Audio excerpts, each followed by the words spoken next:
you, everyone, and welcome health directors to this webinar and on cultural safety and humility, as well as on workplace wellness for health leaders. And thanking the FNHDA for inviting Lauren, who seems to be well known in this group.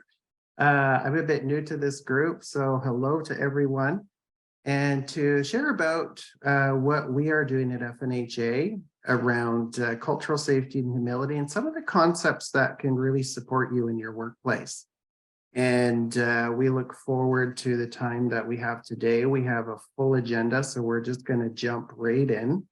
Not sure, what do we have, about 17 people, so there might be some interactive exercises. I'm going to lean into Lauren to guide us when we get to those pieces. Before jumping in, just letting you know, we are talking about grief and loss, trauma. We're not going to go into any case studies or anything like that, so there won't be any specific details around trauma, but just letting you know, because of the subject matter, take care of yourselves, look after yourselves, take a break, get a glass of water if you need to. Again, just covering mostly definitions and examples. And at the end, we will be listing, providing a list of resources to support you. If you feel any of this may have triggered you, or if you're just looking for mental health resources in general. And so really we'll be introducing ourselves a little bit formally in the next slide. Lauren will be doing a fun activity with you. And we're hoping to, even though talking about trauma and grief and loss can be hard, but we really want to enjoy this session too. And you'll hear more about us. We'll be going over the standards of excellence for your organization, as well as going over our strategic approach to how we are trying to create a well organization throughout the whole province. And then we're getting into specifics around burnout, compassion fatigue, complex grief and loss and trauma in our communities. And we'll pull those apart and look at definitions and really look at how that can apply to us, because it can get really gray, confusing, and overwhelming as well. And sometimes we may have symptoms and not even know that we are experiencing those pieces. And then moving from that, really looking at how we can change conversations, how we can have empowering conversations to shift how we respond to these stresses that really impact us in our communities, in our work, and then we'll just wrap it up. And so just formally letting you know who I am. So first of all, Amishgate, good day, everyone. In Chash Amhalach, Nekwatqua Mshkan. My name is, traditional name is Amhalach, and I come from Nekwatqua, which is part of the Greater Statliam Nation. I am senior advisor to the Office of the Chief Nurse Officer at FNHA, and I've been working in cultural safety now within FNHA for 2.5 years. Love doing this work. We are really excited about the transformational shifts that we're trying to guide within the organization. I come to this work with a long career in nursing, getting close to 30 years now, with extensive background in mental health and psychiatric nursing, combined with work that I've done in breath work. So trying to combine a holistic approach and an alternative healing approach with the clinical approach that I've done in my nursing career. And happy to be with you. And I'm going to hand it over to Lauren to introduce herself. And then, yeah, we'll go from there. Hawa Dion, Singay Law. I'm so pleased to be here as a previous health director of 18 years. It just warms my heart and soul to be here. And just wanted to say Hawa to you, Charlene, for opening us up in the way that you did. It was very grounding and supportive for all of us today.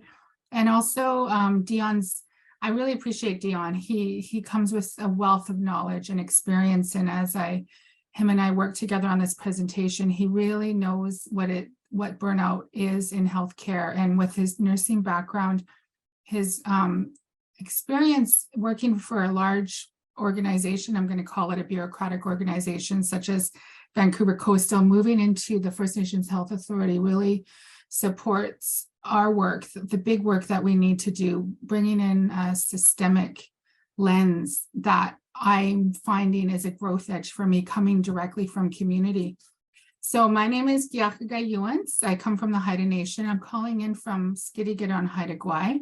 I am so grateful for the opportunity to do this work from my home up in the north here in Haida Gwaii. So I'm also, it's snowy and cold right now here up in the north. I would also just start off by thanking the FNHDA for reaching out.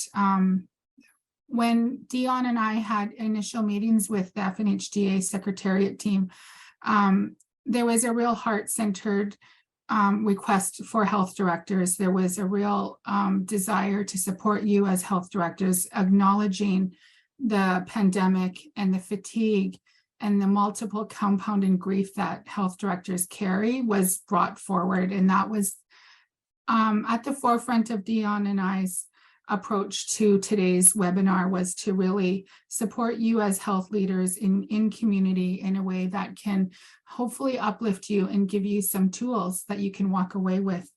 And and here is our team. We have a team of 5. Dion, myself, we have Adam, who brings an incredible eye and strategic lens to the work that we're doing. And Matt brings forward his communications. We're really leaning into a strong communications pathway for this work. And Janice is our gifted planner who keeps us organized in the work and keeping us all in alignment with what we need to do. So that's our team. I'll hand it back to Dion.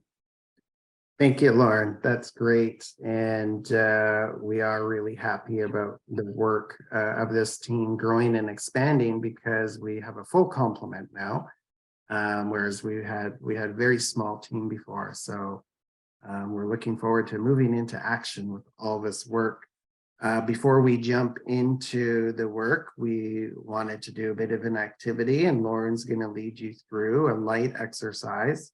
And pretty self-explanatory, but it's a way to keep it interactive and get to know who you are. So we'll be starting on your ride, and we went from roller coaster to the drop of doom, to the gentle teacups, and reflecting on the choices that health leaders in our communities are making in terms of, if this was a reflection of healthcare leadership, how would you like to step off of these rides you're on to reflect, maybe go to the beaches that Charlene suggested, and see how that would impact who you be and how you show up in our roles. And I did this exercise with BC Housing, and the managers all took and chose the roller coaster as well as the dominant. So that's reflective of healthcare. Healthcare is ever changing. It changes so fast. It doesn't stop, and it goes on and it goes in circles and it goes backwards and it puts you upside down. And often as health directors and health leaders, at the end of the day, I used to feel like I just came off of an old 7-hour roller coaster ride, and through the pandemic, potentially a 2-year roller coaster ride. So my hands up to all of you. These rides are real. That's how it feels in healthcare. And we understand you. We got you. We are here for you. And so I'll hand it back to Dion Hoa.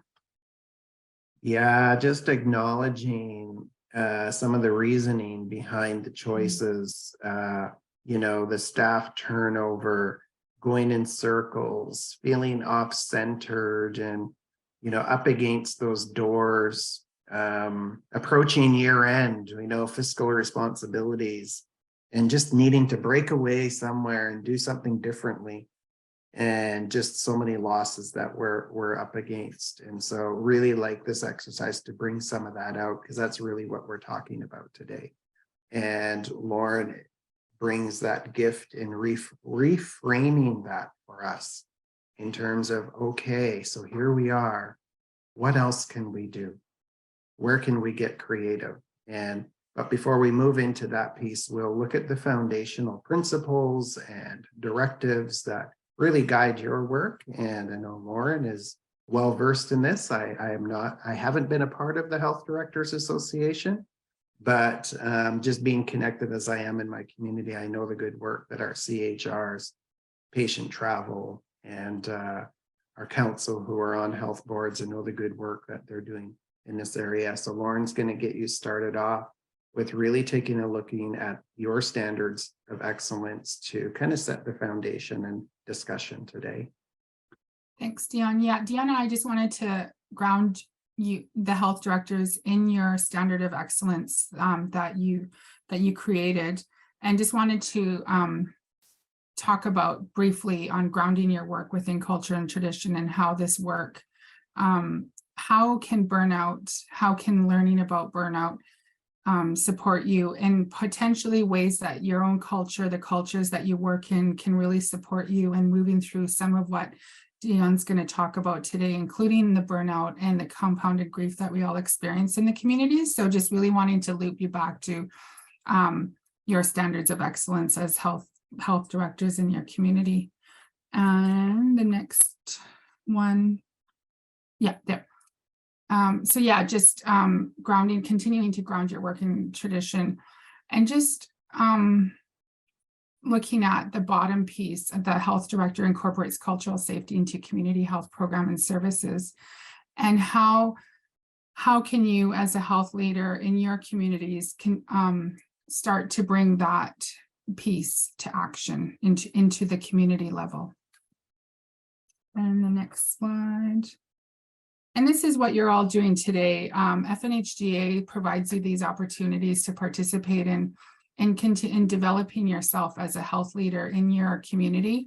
And so this standard says participating actively in professional development and continuous learning. And as a health leader, that continuous learning, it doesn't stop. We know that in community, we're always learning about not just others, but mostly about ourselves in the community, especially when tensions rise and there's stress in the system. Who are you as a health leader, and how are you showing up? Continuously learning about yourself in those situations.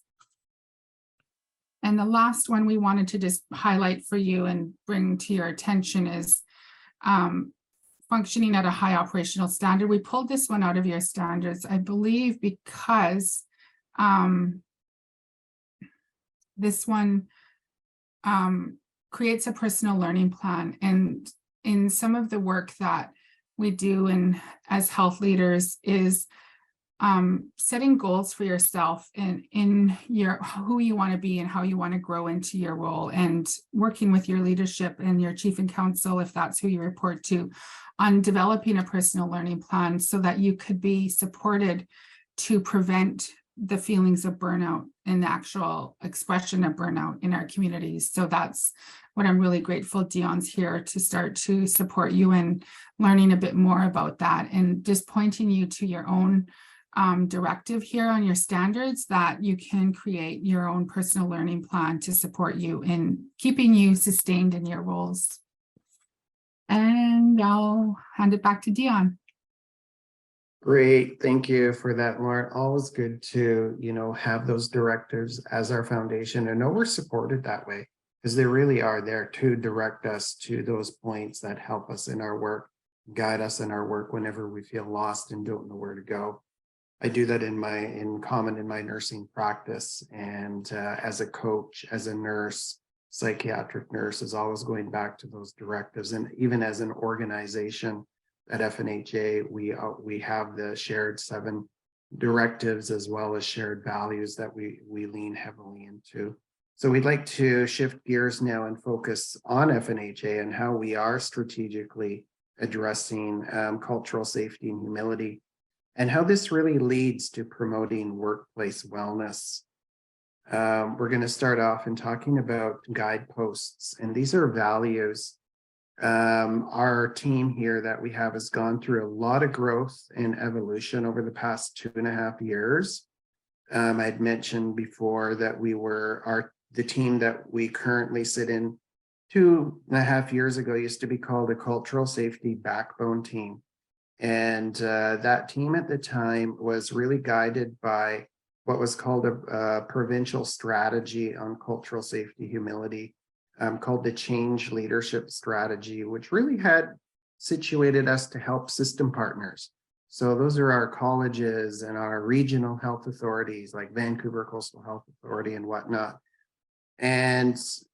But as we all know, another report came out a couple of years ago, the In Plain Sight report, that highlighted, reminded us, it wasn't the first report to tell us that there's racism in the system.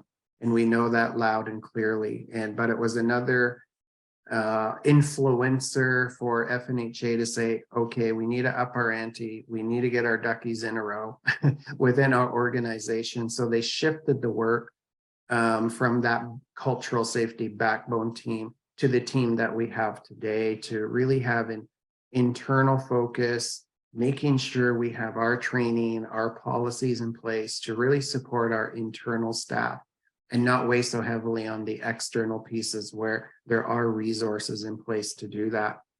And so as a part of our work and coming together, we wanted to take a framework that FNHA had created called a Cultural Safety Framework and Action Plan, but we really needed to look at how to implement it. It was a really good framework with some good guideposts and good direction coming from In Plain Sight and other guiding documents, but really needed to make it specific to how are we going to hardwire this into our internal system within FNHA. So the first step that we had to do was really step back and take a look at what guides our work. How are we going to do it as a team? And through an exercise, these are the themes that came through: respect, humility, belonging, community, accountability, and connectedness. And we each articulated it in a different way, but it all came together with these common guideposts. We're really proud of them. These are going to be really foundational values to how we work and develop as a team moving forward, as well as the program development that we do. And really important to know that even though we develop these internally as a cultural safety team, they really do align with the larger FNHA shared values that was guided by community, through gathering wisdom and through many, many engagement sessions, gave feedback to FNHA, which came up with some shared values. So those values that the communities created through gathering wisdom over many years really align with what we developed here as well. So really happy about that. That guides our work. And I guess the key message here is always have your values in place, because those, as well as those directives, the values are going to guide you with whatever you do. So whenever you're in a place of unknowing conflict, it's like, how is humility going to help me in this situation? How is respect going to help me? How can I be more accountable in this, wherever I might be struggling? So anything else to add on that, Lauren? No, that's good. Okay. And FNHA has identified itself as a learning organization. It's planted seeds to move in that direction to become a learning organization. And it is our team that is really capitalizing on that foundation. And we firmly believe to hardwire and embed cultural safety, that we really must do it incrementally and strategically. And the ultimate vision we have for this work is cultural sovereignty. And Lauren was very instrumental in bringing that word forward. Sometimes we don't assert ourselves, and sometimes we just need to be clear. And what is that? What is it that we're really trying to do?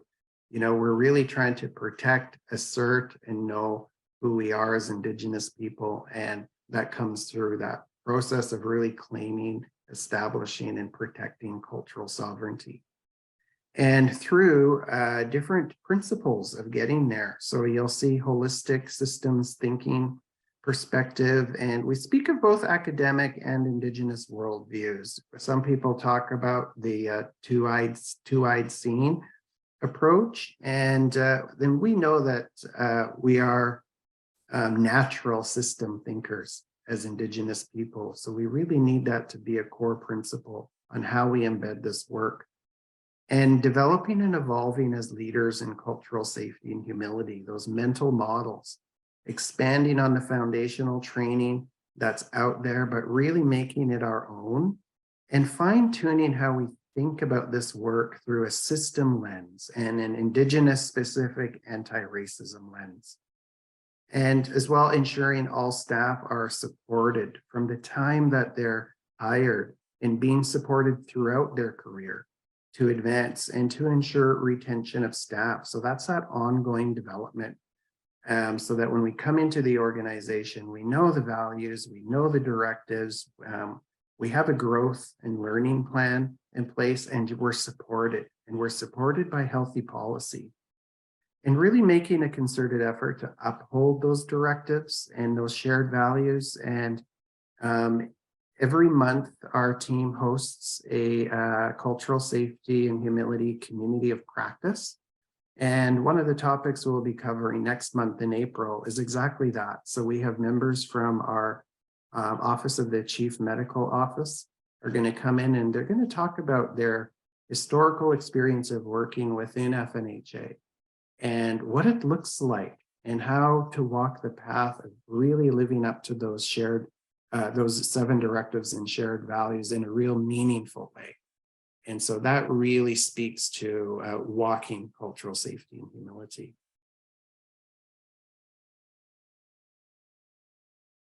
And with endorsement from our leadership, the cultural safety team took the FNHA cultural safety framework and action plan and created an implementation strategy. So nice to have a framework, nice to have an action plan, but how are we going to do the work? And so we took a closer look at how we're going to do it systematically, incrementally, and really shift those cultural safety, humility, and anti-racism beliefs, attitudes, and behavior throughout the organization. So more than just creating a training, more than creating a policy, but really seeing those behavior shifts. And Lauren's been really instrumental in bringing that language into this work and that philosophy, and especially through a coaching mindset, because coaching is really focused on behavioral change. So it's nice to be able to bring somebody through a training and test them. And of course, they might score 8 out of 10 on a training and know those competencies of A, B, and C. But what we really want is attitude shifts, behavior shifts, and how we carry ourselves in the world. And so this is the mission and vision statement of the work that we all created last fall. And all of this work is aligned with that larger FNHA vision of the health and wellness plan. And so our vision within our team, the 3rd line below, is that healthcare system which is culturally safe and without racism. And our mission is to really influence those systems through Indigenous ways of knowing and being, and becoming a worldwide leader in cultural safety and humility. So we're really, this is a big statement and a big claim, but this is, I think it's possible to be a worldwide leader. We know there's lots of leaders out there, but we really want to be up front and center. And so that's kind of what we're looking at in our forecasting. And our commitment statement down below really shows us and tells us how we're going to do it. And so there's a lot of work to be done. And our work is really looking at, how we're going to do this through how we influence education, how we influence changing strategically. And I'm not going to read over the full statement there, but it just shows you how we're going to coordinate, how we're going to engage, We really need to have proper engagement strategy, communication strategy, so we can really learn what those priorities are. And key word is engagement and connection. It's really important for us to be leads as cultural safety and humility, that we are always connected, we're always engaged, and we're always engaged in a relationship, a relational approach to our work. So it's not just about creating that policy.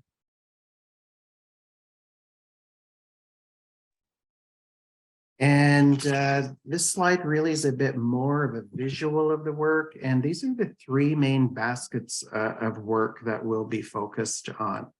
And we're excited about this work because this really kind of gives us a little bit of focus. It takes that framework that I had talked about and how our provincial cultural safety team has come together to really break it down to working with people, working with the hearts and the minds of the people, getting to that behavioral shift and looking at the organization. And that's the policy pieces and the strategy pieces that you hear me talking about. And then really looking at environment. Those are our health system partners and how we create that climate for change. So what resources, what plans, and this is where our engagement strategy is really going to be helpful as well, to let us know how we're going to work with those people around us within the system, the environment for creating that climate for change.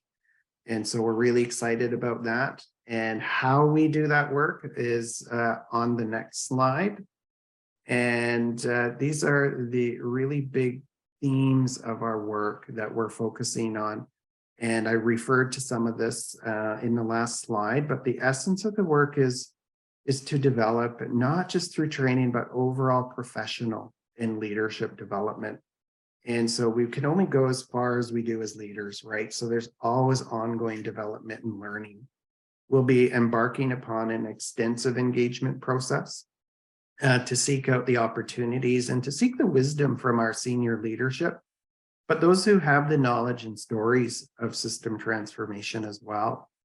And we've also engaged in an action research approach to inform how we can creatively and wisely develop a learning pathway that goes from what we can do now and what really makes sense down the road with this work. And it's more, again, than just the education and training. The Culture and People Development Program embeds people development philosophy throughout the entire organization. So we have a lot of work to do to create those incremental steps to get there. And this leads us to why we're committed to system-wide transformation, to people development philosophy throughout the organization, because it's not just only supporting cultural safety, humility, and competencies, but creating those work environments that reduce the risk of burnout and complex grief and loss and trauma. And so when we have that people development program, our hypothesis, and we're hoping that reduces the risk of harm for working within the system. Dion, Charlene here.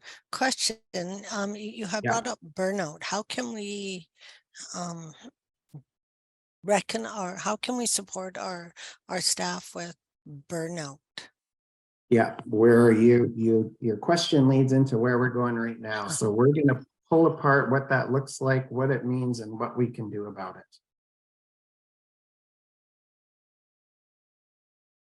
Yeah, so here we are. And as leaders in healthcare, we first and foremost need to have insight into our own well-being.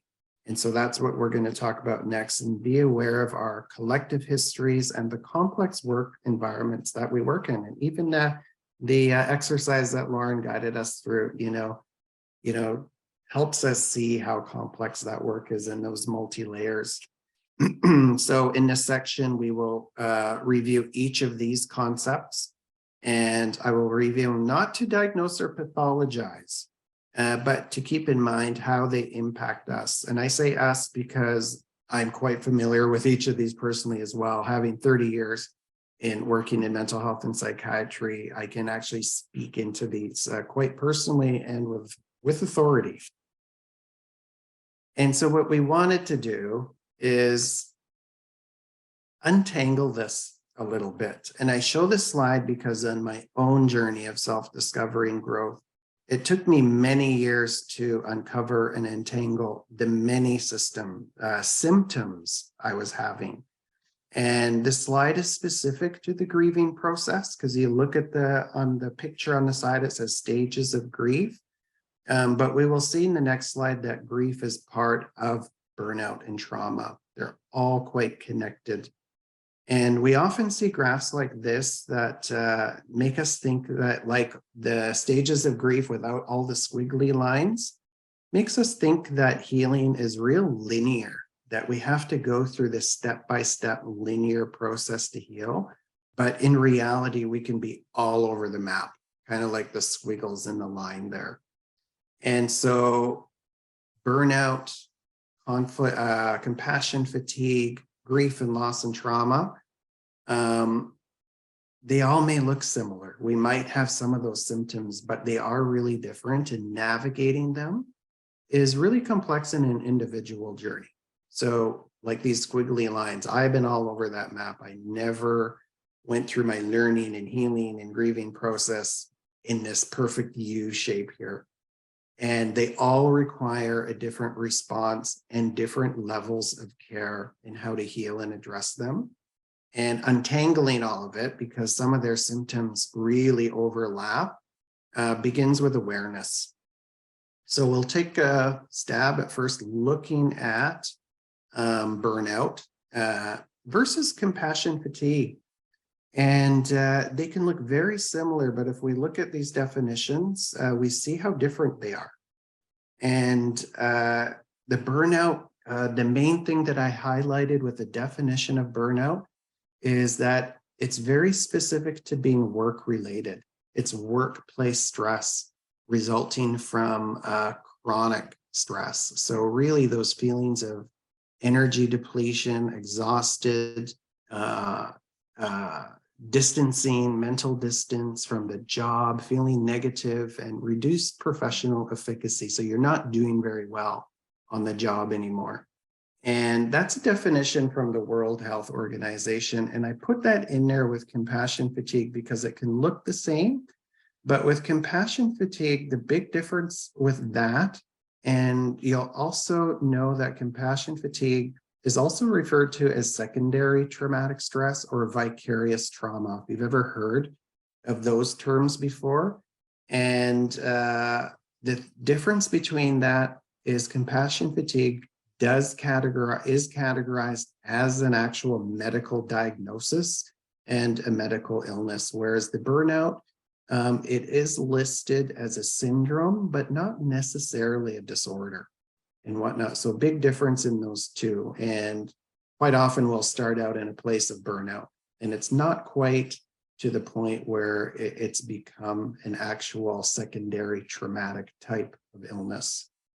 And so easier to understand the differences if we take a look at them side by side. So when we're looking at burnout next to compassion fatigue, we'll see that burnout is really specific to work. So we're dissatisfied at work, and we may be good in other areas of our life. Things might be going well. We can still go on those rides and have fun. But if we're have compassion fatigue or secondary trauma, that dissatisfaction and that the impact is throughout our life. So you can't even get to the ride and go on the roller coaster and be able to have fun as a break from your work. That's when you know you've moved into that compassion fatigue, when it's infiltrated those parts of your life. Whereas with the burnout, it's just work related, and you just need to get away from work and you can rejuvenate by a break. And with burnout, you're feeling under pressure like we all do. But with compassion fatigue, you're out of control in most areas of your life. And burnout will show up as that really lacking that motivation, that energy. I just can't seem to get going. But with compassion fatigue, we'll see post-traumatic stress type of symptoms because it is secondary trauma. And the secondary trauma is from working in environments that are dealing with grief and loss and trauma repeatedly over time. And so I can speak to that with authority because I used to work in psychiatry, emergency psychiatry, and often working with people who were suicidal, often working with violent people, and not necessarily violent towards me, but I was a witness to it through suicide attempts, through a lot of different things like that, and hearing stories. You'll often hear other people's stories repeatedly over and over again. That's a good example of that secondary trauma. Burnout, like I said, you can take a break, rejuvenate, or move on to a new job. That could solve it and you can heal. Compassion fatigue is different. That fits under the category of trauma and you really do need treatment. And that's where we'll go over the symptoms of that and some of what it looks like. But that's when you need to seek medical help, therapists to help guide you through some of that. So how it might appear. So this is compassion fatigue as defined by the Canadian Medical Association. I'm not going to go through all of these. You are going to get copies of these slides, and so you'll be able to refer to these. There are pieces that I highlighted there simply because this talks mostly about patient feeling helpless and powerless in the face of patient suffering, but I put in /community because secondary trauma can occur, at the community level too, because for many of you, your community is your client. So it's not just about a clinician working with a patient, hears their stories all day long and suffers from secondary trauma. It also can happen when our whole community is our client, especially as health leads. We can experience that and multiple losses and the barriers in healthcare, not being able to rectify the health challenges that we're facing in our communities. And then I highlighted the physical symptoms like headaches, nausea, upset stomach, and dizziness. And I put that in there because quite often we miss that sign. And I give an example, a personal example of myself that was diagnosed with secondary trauma. Was working for many, many years in the field of psychiatry and hearing those stories. And then almost going to my doctor. I remember going through about 3 months to the doctor with those exact symptoms. And it took a very good GP, a good trauma-informed general practitioner who was able to say, I think there might be a mental health component here, Dion. And just hearing that, I burst out in tears because it made sense to me because I am a clinician as well.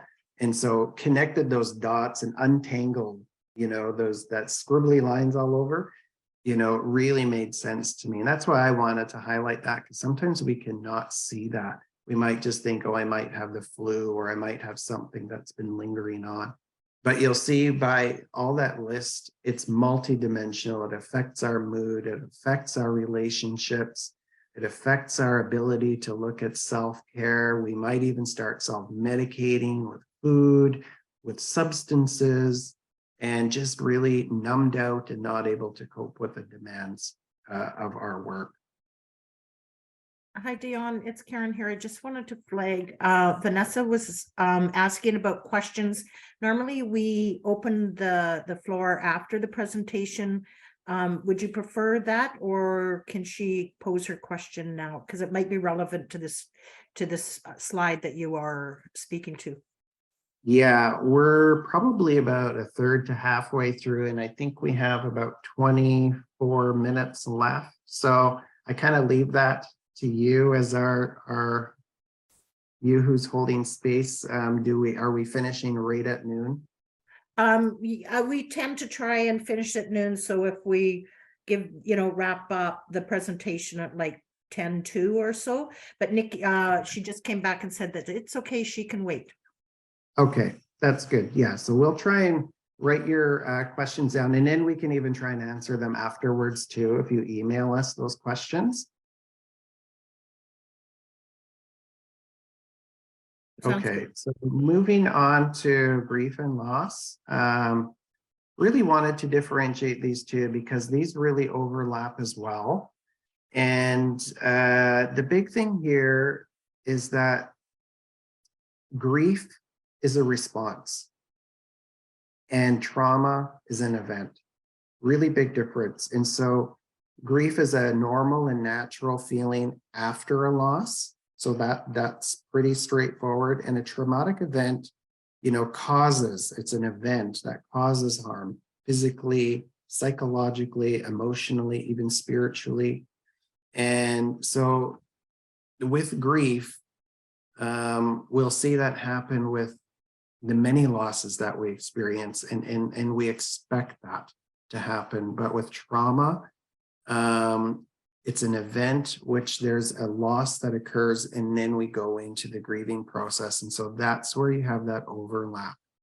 And just knowing that they can be both is that when I go back to the analogy of that diagram with the squiggly line, trying to tease that apart, knowing that grief kind of can actually be entangled throughout that and be a part of the trauma process as well. And I put this slide in here, compound, and we can also call it complex grief, loss, and trauma. And so it's good for us to know what grief is, what trauma is, but it also can be quite complex and layered, meaning that we can have all of it all at once. And yeah, it's good to know this because often our medical community is not really aware of how layered and tangled these are for us in our communities. And so if you take a look at the grief, we have what we know as grief is a family death, and we're looking at the past 2-3 years of COVID, or we have chronic diseases. Right now we're going through multiple pandemics with the opioid crisis or poison supply. Or, we're seeing some people losing employment because of COVID. Good example of grief. Normally we go through normal grief and loss about that because it affects our livelihood, it affects our life. But with the complex grief, this is when it's really prolonged and it gets complicated because it's layered. And so not only are we having losses because of COVID or poison drug supply, but we'll get examples like unable to travel from our reserves to the hospital to visit a dying member. So it's hard enough just to grieve a loss, but then you add in other layers, such as the barriers of even being able to grieve. And we're also seeing where we're not even, remember at the early stages of COVID, and we couldn't even gather to have our ceremonies. We couldn't attend funerals. And then layered on top of that, we will have traumatic responses, knowing that in our communities, we're all affected by trauma. We're historically affected, intergenerationally affected, or directly affected by trauma, which is very common. And but then we have examples like loss of home due to loss of employment, because in BC wildfires is another trauma, and layered again. So really good to be able to know that and know the differences between the two and know that it's actually layered, and that will impact us and how we're able to even cope. And so there's different types of trauma and dimensions of it. And that includes the magnitude of trauma, how severe it was, how complex, how long trauma lasted, how long that event lasted, whether it was interpersonal, was it between people, or was it an external source like a motor vehicle collision and whatnot that in fact impacted you physically as well as psychological. And so with our single incident traumas, that's an example of it, like an accident, natural disaster, a sudden loss, or witnessing a violent incident, to complex and repetitive. And that's where we start seeing trauma happen in ongoing abuse, ongoing domestic violence, wars. We're seeing wars around the world. And just being involved in being emotionally trapped or physically trapped in relationships. There's developmental trauma, which results from exposure to early ongoing or repetitive trauma involving neglect, abandonment, physical abuse, sexual assault, and this often occurs within the child's caregiving system and interferes with healthy attachment and development down the road. For example, many of us have heard of adverse child experiences, ACEs, which can have a long-term effect in causing stress, anxiety, depression, risky behaviors, and substance abuse later in life. The intergenerational trauma, we've all heard about that. The emotional, psychological wounding, from trauma survivors. But what's different about intergenerational trauma is the coping adaptation patterns is developed in response to trauma that can be passed down from one generation to the other, such as the effects that my dad being a survivor of residential school, mission residential school, and how the impact that had on his abilities to be who he is and function in today's world has had an effect on me. So, and then the historical trauma, again, we're all quite familiar with that. That's the colonialism, the genocides, the Indian hospitals, the residential schools.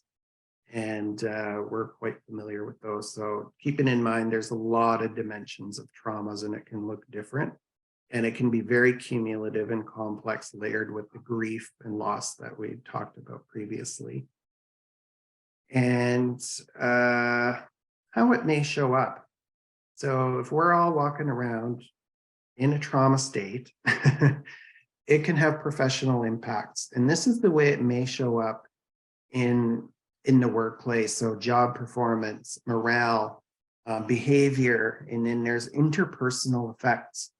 And so I'm not going to go over all of these in detail, but we can see that, in terms of job performance, obsession with detail, avoiding certain tasks, that all could be fear related from past traumas, to behavioral. They might be frequent job changes or just exhaustion, and interpersonal or communication, staff conflicts, withdrawing, being impatient. And of course, I put these in the context of trauma and whatnot, knowing that these could be the surface indicators and how it shows up. So really important to be mindful of those. And other things to be mindful are the principles. So when we're talking about a trauma-informed approach and what we can do, it's just really knowing that seemingly ineffective coping and unhealthy behaviors are often adaptive responses to trauma. And so we often say, in this line of work, that's a good thing. I'm glad you found a way to cope. You got through it. And even though it may not be productive to other people or be judged as unhealthy, that they were still a way through. And so if somebody develops an eating disorder, that helped them in the meantime to get through, but what can we do about it down the road? And so it's trying not to place judgment on those behaviors and really creating those physical, emotional environment where basic needs are met. Safety measures are in place. So in our workplaces that we have consistency, predictability, respect. Using culture, our rituals and our culture are really good ways of stabilizing and regulating our nervous systems when our nervous systems get really activated. So smudging, prayer, going to the water, river bathing, and really ensuring staff, community, and organizations are well informed, encourage participation, really respectful workplace environments, and really protecting our Indigenous rights as well. Lots of communication, being transparent, being connected, and making sure everybody's included, because we have a whole history of being excluded by policy and human rights. Establishing safe, authentic, positive relationships, being really intentional and relational. And sorry for breezing through these really quickly. I know we're at limited time here and I don't even have much time for for Lauren, but we're going to move into knowing all of that. This is what we're trying to do to create healthy workspaces, knowing we all have complex layered trauma, grief, and loss within our communities, and how it surfaces, what it looks like, and some principles that we can follow by being relational, intentional, and just knowing that sometimes the behaviors that we see could be trauma related. So over to you, Lauren. Oh, how is so much, Dion. I just appreciate all your knowledge and wisdom that you bring forward in this work and in the burnout and the trauma. So I got 10 minutes. I was messaging Karen. These next couple of slides, you could go on to the next one too, Dion, the third one. So what is a coaching mindset? And with all like trying to tie in with the burnout, it's bringing the attention back to you as a leader and yourself in the system, and how can developing a coaching mindset support you in your leadership so that you could be sustainable in your job and that you could prevent all that burnout that Dion has listed. And so just really quickly, what is a coaching mindset? A coaching mindset is a way of thinking and a way of being, and what it looks like is curious. So when you feel these emotions like a gut twist, or you feel yourself reacting negatively in a situation in the health center, or you find yourself judging another staff member, become curious about that. And how can you do that is identify that feeling as it's coming. Oh, I'm feeling judgy. Oh, I'm feeling negative about this person. How can I get curious about this? What's going on within me? So I don't think Dion and I sold ourselves very well, but we're both trained in coaching. We both did a Maori coaching program that has enabled us to develop this coaching mindset to become curious. And everyone has the ability to start to shift out of fixed ways of thinking and being into curiosity, because that curiosity is going to free up so much headspace for you so that you can leave work at home at 4:30 and go be with your families and go be present with them instead of ruminating about work and what was said and what happened. Next slide. And I just wanted to get into our history as Indigenous and why sometimes it just feels far apart. Why can't I just develop this curious mindset? Why do I feel so reactive and rigid? I just want everyone to be kind on themselves, because what gets in the way of leaders in our communities and what holds us back from seeing people in a wholeness versus deficit or judgment is our history as Indigenous and our individual experiences in these histories that have pushed us into stances of defense and bias and judgment. So moving through these systems is the work of all of us. And it's the work that Dion and I are really trying to do at the FNHDA, is to help remove these so that we could stand empowered, stand in our cultural sovereignty, stand in who we are with healthiness and wholeness. Next slide. This is just to reaffirm that our life cycles of each of us is different. We each come from Indigenous backgrounds, non-Indigenous backgrounds, and our history impacts how we see and view life. And so as an Indigenous woman, I came forward with a racist lens, and it caused me to be reactive and defensive in my role, advocating. And so it took a lot of coaching to remove that lens and to put on a lens of wholeness and curiosity. And that has created an openness for myself so that there's curiosity about what's happening. Who am I in that? And that just brings so much empowerment so that the strengths of our ancestors can come through. Who they were as strong, Indigenous, proud people will come forward. Next slide, please. So the institutions and systems of power affirm and confirm racism, specifically in healthcare, through the colonization, institutional policies that each of us still are enacting, racism in healthcare, and the attitude about Indigenous. And so yeah, next slide. And the historical oppression and suppression of our people, what we're experiencing now is some of our Indigenous people are do feel less than, and some of us do react with defenses, and I just explained why, to be kind and gentle on our history and looking at our history. And that's why a lot of the trainings that are out there on cultural safety now are giving information about our history so that people can come in with a deeper understanding. The next deeper layer to that is our beliefs about ourselves, Indigenous and non-Indigenous.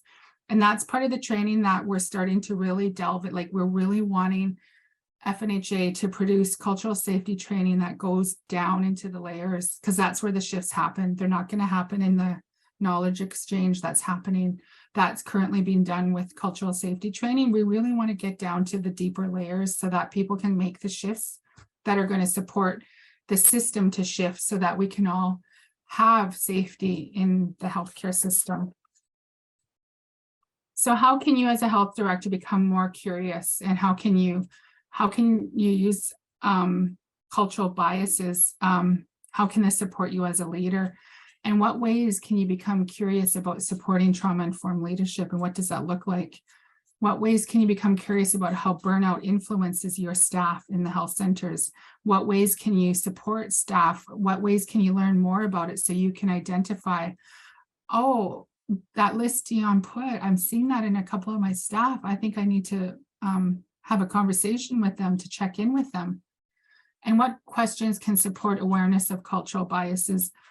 So these are not questions to answer today, but they're often meant so that you can walk away and reflect on them, and often answers will come, or you can step away and then feel a bit more openness to do things differently. If things aren't working, then let's think about how you can shift out, get off the roller coaster, go to the beach, go to the smokehouse, and then the answers will come.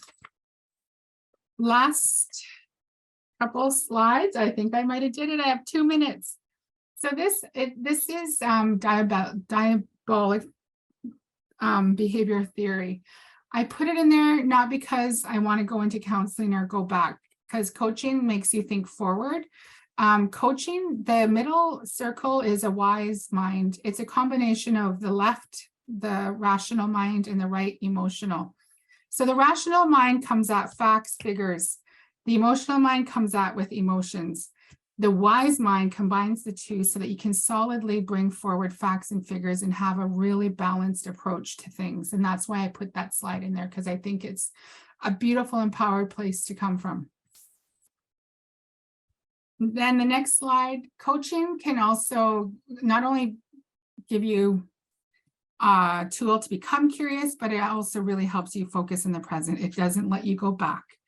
We have a habit of wanting to go back and ruminate, go in the back, ruminate about what happened to us 10 years ago, what happened in 5 years ago, what was said in the coffee room. It really supports you to become focused and looking forward in who you are in that.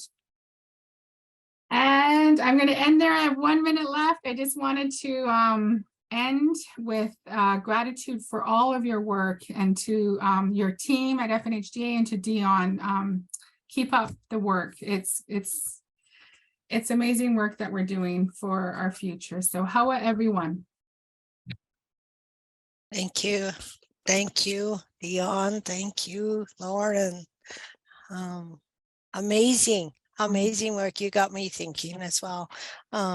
So a lot of us are looking forward to the presentation being emailed to us. It definitely would be a tool that I can add, especially around the burnout piece. I appreciate you allowing some questions to happen, and doing that icebreaker really gave me an idea with my staff, and so then I can capture where they're at, so I can support them. Or redirect somebody to support them.